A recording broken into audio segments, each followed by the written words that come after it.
Sympathy are the words appearing on many a condolence card. Well meaning, to be sure, but are those words really enough? What is the best way to console after the loss of a loved one?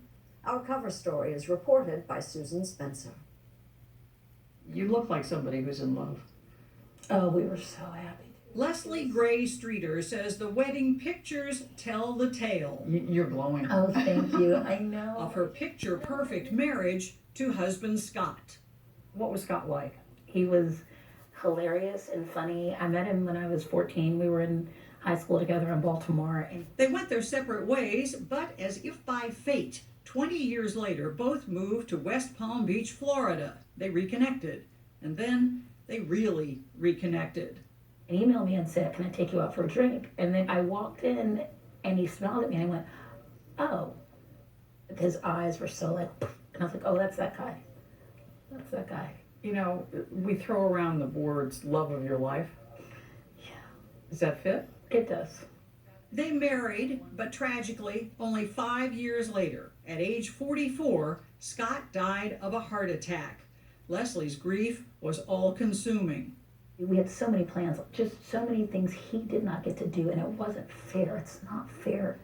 I think I read that 2.5 million Americans die each year. Yes. If you figure each one of them has 2 or 3 people who may grieve their loss, that's a lot of people going around suffering from symptoms of grief, right? That's exactly right. Psychiatry professor Dr. Catherine Shear at the Columbia University School of Social Work studies grief, that shattering emotion that eventually touches us all. How long should people expect to grieve? I have an easy answer to that. For a lifetime. While most of us eventually adapt to a new normal, 1 in 10 endures what Dr. Shear calls complicated grief. For them, the acute phase of grief never lets up. It's more common after someone young dies. It's more common after a violent death of some sort. And she says she sees it among military families who have lost service members in combat.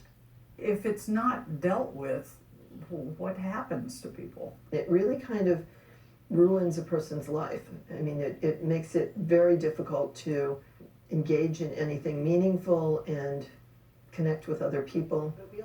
Dr. Shear works with therapists on creative ways to help people overcome complicated grief, and as to why grief itself is for all of us so hard to face.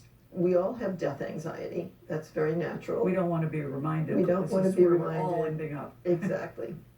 Which may explain why, according to a new CBS News poll, half of all Americans admit to not knowing what to say to someone who is grieving.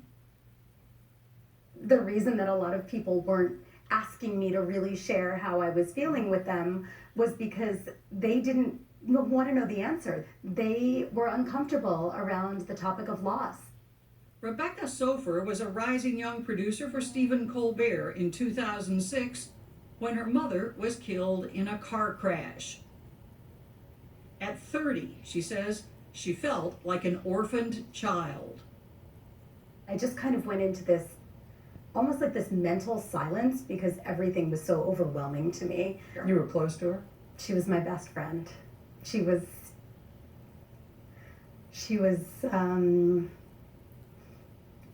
everybody's cheerleader. She was the best of human beings. Along with shock and grief, she found herself adrift in a culture of platitudes. I often felt that the onus was on me to make everybody around me feel a lot more comfortable talking about my dead mom than the onus being on them to make me feel comfortable sharing my feelings. Then there were the well-meaning gifts. Did people give you stuff? I mean, what did they? Yes, edible arrangements. Edible arrangements? I got 14 of them. 14 edible I arrangements? got 14 of them the week after my mom's death. Did you get any cards that actually helped? I did. I got 2 cards that Two. really helped, but really helped, and I have them to this day. According to that same CBS News poll, 4 out of 10 Americans think sending a sympathy card is the best thing to do. I read somewhere that Americans send 100 million sympathy cards a year, which seems absolutely astonishing. It is. Do you feel like people who buy your cards are in essence depending on you to kind of avoid the agony in figuring out what it is they're supposed to say? Yeah, and they should. That's my job. Greg Vovos writes sympathy cards for American Greetings outside Cleveland, Ohio. What would you absolutely avoid? Are there things that you see in sympathy cards that make you cringe? I would avoid saying, "You're going to get over this. Time will heal these wounds. I've been there." Yours are mixed in among these. Show me some of the ones that you've done. Okay, here's one. Healing thoughts. The challenge, he says, is to be true, but not trite.